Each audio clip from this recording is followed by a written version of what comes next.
राहुल गांधी के बारे में क्या सोचते हैं? बहुत अच्छा लीडर है, ऑनेस्ट मैन है, इंटेलिजेंट है। सत्ता दबाया जाएगा फ्यूचर में, वो जब वो उनकी सत्ता आएगी तो वो भी दबाएंगे। विपक्ष मजबूत होगा तभी देश चलेगा, बात समझिए आप। ये जो सिस्टम आज का है वो कल नहीं रहेगा। नमस्कार, TM24 में स्वागत है आपका। आज का मुद्दा ये है कि राहुल गांधी को 2 साल की सज़ा हो गई है, पर उन्हें जमानत मिल गई है। सज़ा क्यों हुई ये सुनिए। उन्होंने 2019 में कहा था सभी चोरों के सरनेम मोदी हैं।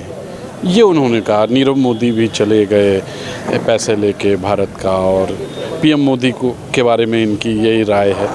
तो इसको लेकर उनको मानहानि के केस में सज़ा हुई 2 साल की, लेकिन जमानत मिल गई है। इसी पे बात करेंगे जनता से कि जनता क्या सोचती है। चलिए चलते हैं। हमारे संग एक युवा हैं। ये बताइए, ये जो विपक्ष को दबाया जा रहा है, क्या कहेंगे? स्प्रिंग है क्या? दबते दबते एक दिन विपक्ष खुलेगा? बिल्कुल खुलेगा। जितना दबाया जाएगा फ्यूचर में, वो जब वो उनकी सत्ता आएगी तो वो भी दबाएंगे। आप ऐसा रास्ता बना रहे हैं कि ऐसा तो है नहीं कि जो सरकार आज है वो कल भी रहेगी। तो ये लोकतंत्र की खूबी है कि जो आज है वो कल नहीं रहेगा। अगर आप विपक्ष के साथ अगर आप इस तरह से अन्याय करेंगे तो वो भी अपना इस तरह से यूज़ करेंगे। जितनी भी एजेंसीज या इंस्टीट्यूशन है उसका मिसयूज़ करेंगे जी। तो अभी जो राहुल गांधी को 2 साल की सज़ा हुई है, ये पूरी तरह से वैसे न्यायालय का डिसीजन, इस पर ज़्यादा बोला नहीं जा सकता, लेकिन ये पॉलिटिकल मोटिवेटेड है पूरी तरह से जी। क्योंकि अब राहुल गांधी की माँ के बारे में कि 50 करोड़ की गर्लफ्रेंड है, बाला हैं, ऐसे ऐसे कमेंट बोले जाते हैं। यहाँ की तक कि जो मेन पार्टी सत्ता में है उसके शीर्ष नेतृत्व की तरफ से बोला जाता है। तो ऐसे तो उनको भी सज़ा होनी चाहिए। बात बात पे मानहानि का, ये तो लोकतंत्र के खिलाफ है भाई। एक ऐसा इत्तेफाक हुआ कि जितने भी करप्ट लोग थे, पैसा लेके भागे, वो मोदी सरनेम था तो उन्होंने कह दिया कि मोदी थे भाई। तो लेकिन इसके लिए पूरे मोदी को तो उन्होंने खुद भी कहा कि मैंने पूरे मोदी समाज को तो कहा नहीं। तो सिर्फ ये क्या इत्तेफाक है, उन्होंने एक क्वेश्चन उठाया था कि रेस किया था कि भाई क्या वजह है, कैसा ये बन रहा है कि सारे जितने भी देश छोड़ के भाग रहे वो मोदी ही हैं। तो ये इसके लिए सज़ा देना न्यायालय की तरफ से, ये न्यायालय को आज अपनी तरफ सोचने की ज़रूरत है, आत्म मंथन करने की ज़रूरत है कि अगर लोग विपक्ष बोलेगा नहीं तो कौन बोलेगा भाई? मोदी भाग गए, क्या किया आपने? नीरव मोदी भाग गए, ललित मोदी भाग गए, मेहुल चोकसी भाग गए, आपने क्या किया भाई? अगर आपने अभी तक कुछ ऐसा किया नहीं तो वो बोल रहे हैं, वो विपक्ष हैं, वो ऐसी आवाज़ उठाएंगे ही। तो मेरे ख्याल से राहुल गांधी एक ईमानदार और एक अच्छे विपक्ष के नेता की भूमिका में है और निडर है, और हमको लगता है कि वो फ्यूचर के प्राइम मिनिस्टर भी होंगे। लगता है? क्यों? सरकार की तरफ से, मतलब ये बीजेपी की तरफ से ही कहा जाता है मंदबुद्धि बालक है, ये सब चीज़ें कहा, लेकिन उनकी तरफ से मानहानि नहीं ठोका गया है राहुल गांधी की तरफ से, ये आप भी जान रहे हैं, लेकिन बोला जाता है। देखिए, राजनीति 2 तरीके से हो रही है आज की राजनीति। और देखिए, नेता उनका कुछ मोरल होता है, एथिक्स होती है, कुछ उनकी वैल्यूज़ होती है। तो थी नहीं तो अभी भी है। राहुल गांधी देखिए, राहुल गांधी की अपनी एक वैल्यूज़ है। झूठ बोल के नहीं कि मोदी, मतलब अगर गलत है तो राहुल गांधी गलत बोलेंगे।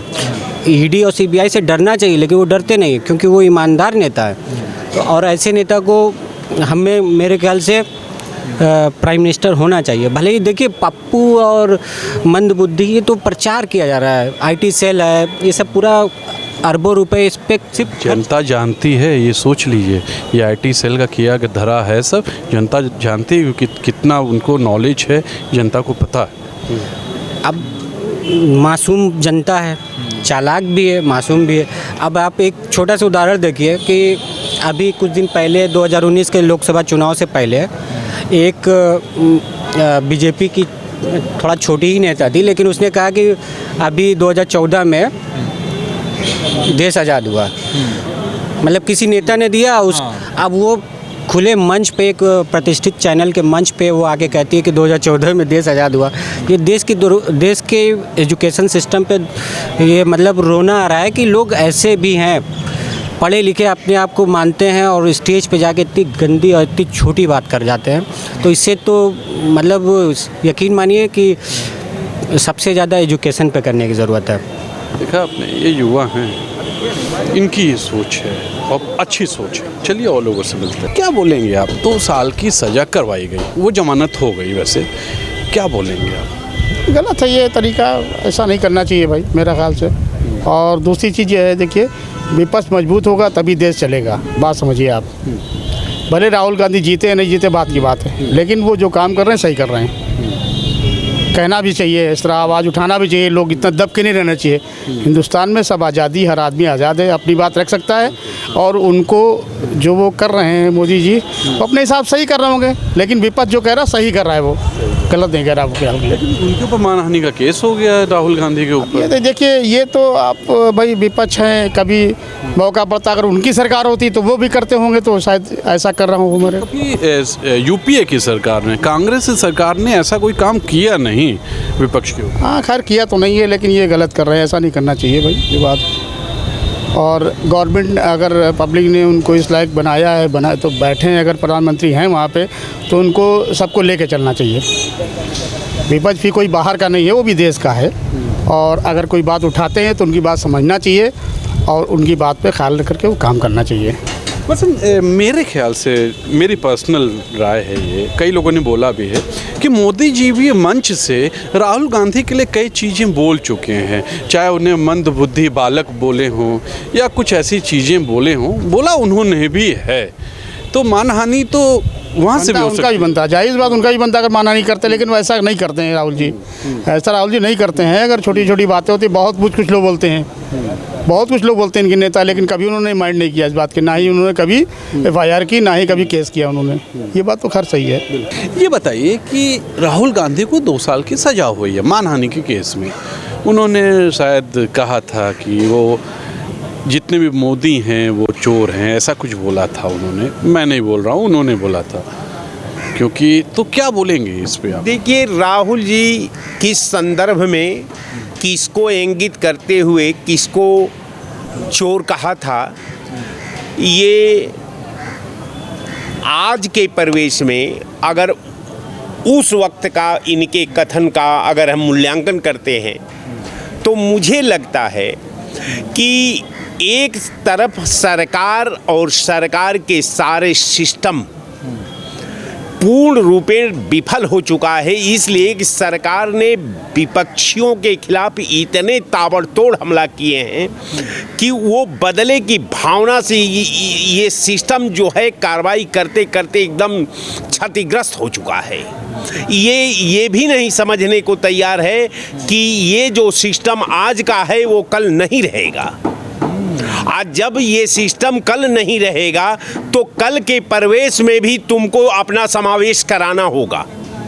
तो कल तुम अपना आधार किस तरह मुकम्मल रखोगे, तुम अपना कैडर को किस तरह बचा कर रखोगे, ये प्रशासन के सामने गंभीर चुनौती है और उसमें भी न्यायपालिका प्रभावित हो रही है। चूँकि सिस्टम के आधार पर, डॉक्यूमेंट के आधार पर न्यायालय को न्याय अन्याय में एक मध्य का रास्ता निकालती है। अब वहाँ जो है सिस्टम इतना गुमराह कर देता है कानून को फॉलो कराने में कि न्यायपालिका भी भटक कर रह जाती है। वो अपने लक्ष्य को, न्यायपालिका के धर्म को ही से विमुख हो चुकी है। ये बताइए, क्या लगता नहीं है कि मोदी जी या सरकार के द्वारा राहुल गांधी के ऊपर भी कई बार छींटाकसी होती है? क्या वो भी तो मानहानि हो सकती है? देखिए, राहुल गांधी नहीं, आज की जो वर्तमान सरकार है वो राहुल गांधी के इशू पर जिंदा है। अगर राहुल गांधी इस वर्तमान सरकार के दिमाग में जिन बन चुके हैं, वो सरकार को सता रहे हैं, चूँकि ये सरकार न सत्य बोलना चाहती है, न सत्य सुनना चाहती है, न सत्य से प्रेरित होकर के काम करना चाहती है। ये चाहती है कि केवल हमारे आडंबर में सारा विपक्ष फंस करके इस महासागर में नस नाबूद हो जाए ताकि हमारा फील्ड खाली हो जाए। ये इनका कहना है। चलिए और लोगों से मिलते हैं। हमारे संग एक वरिष्ठ इंसान है, वरिष्ठ नागरिक हैं, इनसे बात करते हैं। क्या बोलेंगे आप? ये मानहानि का केस हुआ राहुल गांधी के ऊपर, 2 साल की सज़ा भी हो गई, जमानत मिल गई है, इस पे क्या बोलेंगे आप? नहीं, गलत हुआ ना। गलत क्यों? अब आखिर वो लोग तो कहते हैं कि उन्होंने मोदी के लिए चोर बोला इसलिए कि हो गया। कोई किसी के लिए चोर बोल दे तो चोर लोग कहते हैं। राहुल गांधी के समझ में आया होगा कि चोर है तो चोर उन्होंने कहा होगा, क्यों है? ये आपका बोलना है। जैसे मैं कह रहा हूँ ना, कुछ समझे हो कि चोर है तब चोर बताए, क्यों? कई लोगों का कहना है कि राहुल गांधी भी चाहते तो मानहानि ठोक सकते रहे, उनके ऊपर बहुत आरोप लगते हैं, मंदबुद्धि बालक, पप्पू, मूर्ख बच्चा, छोटा सा बच्चा, ये सब चीज़ें लगती हैं। ये सब चीज़ें लगातार मंच से बोला जाता है। और भाई मान लीजिए न किए होंगे तो उनको करना चाहिए, राहुल गांधी को कर देना चाहिए। जिन्होंने एक ठुकिया तो उन्होंने 5 ठुका है, तब कहना चाहिए। अच्छा, जो ये परंपरा चल निकली है सरकार की तरफ से किसी को दबाने की, विपक्ष को, कितनी सही लगे? खराब है, ये खराब है। यह नहीं होना चाहिए, ये नहीं होना चाहिए। नहीं। क्या होगा इससे? दिक्कत क्या होगी? जैसे आपने पूछा ना कि राहुल गांधी को सजा हुई, तो दिक्कत तो राहुल गांधी को बनेगी ना, जो विरोध में बोलेगा उसको बनेगी ना। तब आगे लोकतंत्र के लिए यह खतरा हो सकता है। ये सब खतरा है। चलिए, ये सीनियर पर्सन है, इनका जवाब बड़ा एक लाइन का था। चलिए कोई बात नहीं, लेकिन बोला अच्छा इन्होंने। चलिए और लोगों से मिलते हैं। राहुल गांधी के बारे में क्या सोचते हैं? बहुत अच्छा लीडर है, ऑनेस्ट मैन है, इंटेलिजेंट है, बहुत इंटेलिजेंट है वो। बस ये है कि अभी पद नहीं है। ये लोग तो कहते हैं मंदबुद्धि है। कहने दीजिए, लोगों की मेंटेलिटी की बात क्या किया जाए उसमें। हम तो कहते हैं बहुत अच्छा लीडर है वो। उसको एक बार आप बना के देखिए तो प्रधानमंत्री, देश की इकोनॉमी कैसे ला देगा वो। वर्ल्ड का सबसे बड़ा टॉप शेयर ब्रोकर है वो, इकोनॉमिस्ट है, NGO का मास्टरमाइंड आदमी है वो। उसको लाओ तो पहले एक बार बना के देखो तो उसको। अभी तो लोग उसको पप्पू कह ही रहे हैं, क्योंकि सही बात बोल रहा है वो। तो 2 साल की सज़ा भी हो गई, उनको जमानत हो गई। ये देखिए, यही तो है, उसको लोग नेता और बड़ा बना दे रहे हैं। अगर एक प्राइम मिनिस्टर को कह रहा है तो वो बड़ा लीडर हो गया भाई। मुझे क्या लगता है PM बनेंगे? क्यों नहीं बनेंगे? उसका भी समय आएगा। हाँ, बिल्कुल समय आएगा, क्यों नहीं आएगा समय? एक दौर था, अटल जी ने सदन में कहा था, राजीव गांधी उस वक्त प्रधानमंत्री थे, 412 सांसद थे, तब अटल जी ने कहा था कि खुश मत होना, इसको संवार के रखना। उनका दौर खत्म हो गया, आज बीजेपी के दौर है। ये भी बहुत खुश हैं, एक दौर इनका भी खत्म हो जाएगा, प्रधानमंत्री बन जाएगा वो आने आना है। देखा आपने, ये युवा हैं, ये आम नागरिक हैं। मैं किसी नेता को पकड़ के नहीं लाया हूँ, मार्केट में निकला हूँ, आप भी मिलेंगे, आपसे भी बात करूँगा। तो मुद्दा यही था कि क्या मानहानि का केस ठोकना सही था कि नहीं, और सही था तो क्या निष्कर्ष निकला। कुल मिला के यही था। आज के लिए इतना ही। कैमरा पर्सन विक्की विश्वकर्मा और तुषार शर्मा का नमस्कार।